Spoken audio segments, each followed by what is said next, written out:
Bismillah, donc maintenant on va aborder l'exercice 7. Donc cet exercice, c'est approximativement le même que ce que nous avions fait avant. J'ai trois générateurs et j'ai des résistances, trois résistances, 2 ohms, 4 ohms et 2 ohms. Et j'ai 4 volts, 10 volts, 8 volts. Voilà donc l'exercice. Mais on va résoudre cet exercice, c'est-à-dire trouver les valeurs des courants à l'aide des lois de Kirchhoff. On a alors trois mailles et deux nœuds. Donc on va placer le courant. On va dire ici que c'est un générateur qui délivre un courant I1.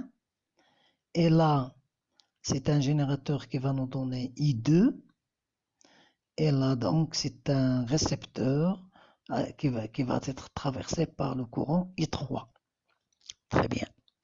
Donc, trois inconnus, I1, I2, I3. Un seul nœud suffit pour avoir la première équation.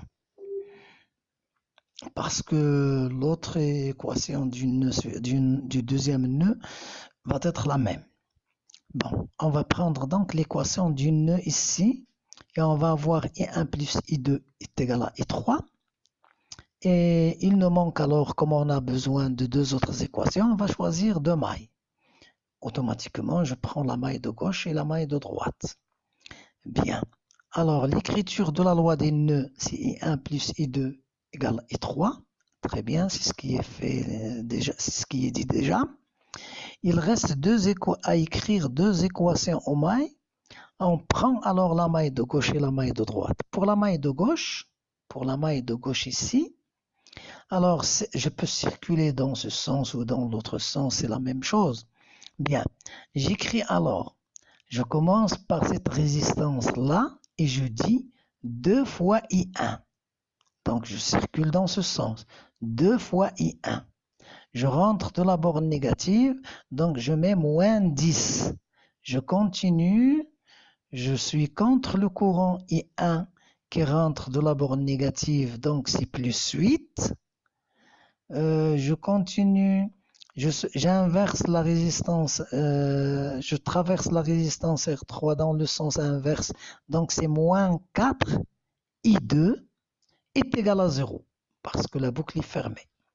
Pour la maille de droite, je commence par 4 I2. 4 I2, c'est-à-dire je circule dans ce sens. Alors, 4 I2, je rentre de la borne négative, donc moins 8. Je continue et je rentre de la borne positive, donc plus 4. Et je continue, je traverse la résistance R2 par le courant I3, donc plus 2I3 égale 0. Voilà donc deux équations. Elles sont suffisantes pour résoudre le problème. Donc une équation en nœud et deux équations en maille, on a la solution du problème. Très bien, donc on peut utiliser la méthode de Cramer ou par substitution pour résoudre ce système d'équations de trois équations à trois inconnus. Bien, je ne vais pas le faire ici parce qu'on l'a dit pour les autres exercices, il a expliqué ceci suffisamment. On calcule le déterminant global pour les trois équations et on calcule les déterminants pour chacun, delta 1, delta 2, delta 3 pour chacun des courants I1, I2 et 3 et on résout le problème. Alors la deuxième tranche de la question, il nous dit de calculer les puissances dissipées par effet Joule dans chaque branche. Alors qu'est-ce que c'est qu'une puissance dissipée par effet Joule? C'est-à-dire cette puissance dissipée, elle est donnée par la relation RI au carré. La résistance de la branche, c'est R, ou bien la somme de toutes les résistances de la branche serait R, et I, c'est le courant qui traverse la branche, je dois l'élever au carré, ici on a donc la puissance dissipée par effet Joule dans l'ensemble des résistances qui donne RE, qui donne R. R, donc, c'est la somme de toutes les résistances de la branche. dans laquelle circule le courant I. Je précise. Alors, ça, c'est le principe général du calcul de la puissance dissipée. Alors, des puissances dissipées dans la branche de gauche, PD dissipé dans la branche de gauche, c'est 2 fois I1 au carré, parce que la résistance dans la branche de gauche, c'est 2, et le courant, c'est I1. Donc, 2 fois I1 au carré.